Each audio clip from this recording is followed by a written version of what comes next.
welcome back to my YouTube channel. Today, pagkwentuhan natin about sa migraine. Kasi 1 week na akong nakasick leave dahil sa migraine. So guys, ang migraine, legit na sakit siya ha. Hindi nag-aartehan yung family members nyo or yung ka-work nyo na masakit yung ulo niya. Sakit talaga ang migraine. Okay? So, gagawin kong simpleng explanation lang. Skip ko na yung 4 stages or 4 phases ng migraine kasi masyado ng medical. Yung mga essential information lang ang ibibigay ko sa inyo para mabilis lang din, okay? So, ang migraine, ito yung severe headache na usually one-sided lang. So, in my case, nandito lang siya sa left side palagi, pero sobrang sakit niya talaga. As in, hindi ka makakilos, hindi ka makatayo ng kama, hindi siya overacting, pero masakit talaga siya. So, ano ba yung cause ng migraine?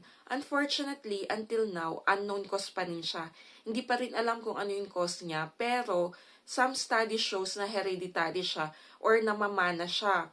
Kahit hindi natin alam yung cause, meron namang mga triggering factors na pwede nating iwasan. Pero yung iba hindi eh. Like sa female, yung menstruation, yan yung usually nagkukos ng migraine.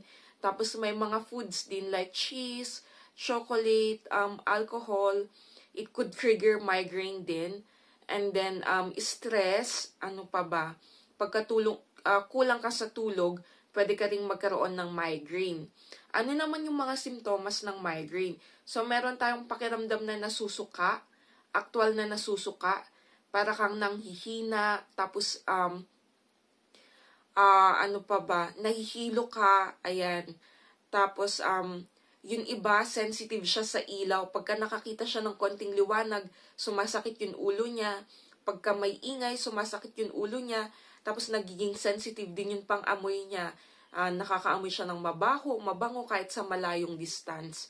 So, merong 2 types ng migraine. Merong migraine with aura and migraine without aura. Pag sinabing aura, ito yung warning signs na magkakaroon ka ng migraine attack. So, ano ba yung mga example ng aura? So, meron tayong visual disturbances. Yung ibang tao, bigla silang nakakakita ng mga iba-ibang shapes. Tapos yung iba may flashes of light. Yung iba naman, parang biglang nagkakaroon ng vision loss. So, yun yung palatandaan nila na magkakaroon sila ng migraine attack. Yung iba naman, nagiging sensitive yung pang-amoy nila and yung touch nila. Pakiramdam nila may humahawak sa kanila or may mga naaamoy sila. Yung iba naman, meron silang numbness and pin and needles na feeling sa legs at sa arms nila. Yung parang may tumutusok na karayom or pamamanhid. Ayan. So, yun sa akin, dun ako sa second type, migraine without aura, without warning signs. Bigla na lang sumasakit yung ulo ko. So, mas mahirap siya. Ang migraine, naglalast siya ng several hours up to 72 hours or 3 days lang. So, pag lumagpas siya doon, kailangan nyo nang magpa-check up. Pero in rare cases, tumatagal siya ng weeks. So, parang sa akin, 1 week na yung migraine ko, nag-i-improve naman siya, pero nandun pa rin. Ang treatment sa migraine, merong mga specific medications na for migraine lang, at saka mga painkillers or pain relievers. Pero habang naghihintay ka ng gamot or while on pain meds ka, meron tayong mga pwedeng gawin na home remedies. Number 1 na dyan is yung pagtulog sa kwarto na madilim, hindi maingay at tahimik kasi nga nagiging sensitive yung mga senses natin. Pangalawa, sa akin ito effective. Pag-drink ng coffee kasi may ingredients yung caffeine na nakakatulong makarelieve ng headache. Yung iba naman, tinututok nila yung mukha nila, yung sarili nila sa electric fan, nare-relieve sila doon. Pwede nyo din itry yung ice pack sa forehead. Ayan. Tapos, syempre, kailangan nating magpahinga, matulog ng 8 hours or more. And then, kailangan to keep ourselves hydrated, lalo na pag nagsusuka tayo or nahihilo, kailangan uminom tayo ng maraming water.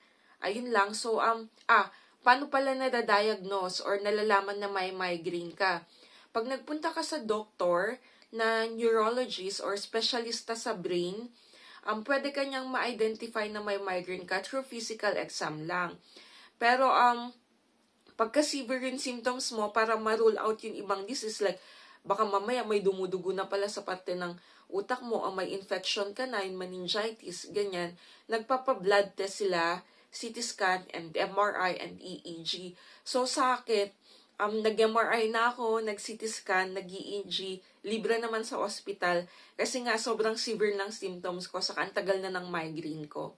Ayun, kung may mga gusto pala kayong malaman na sakit or may hindi kayo naiintindihan, just comment below lang. Tapos pag may free time ako, i-discuss natin. Thank you!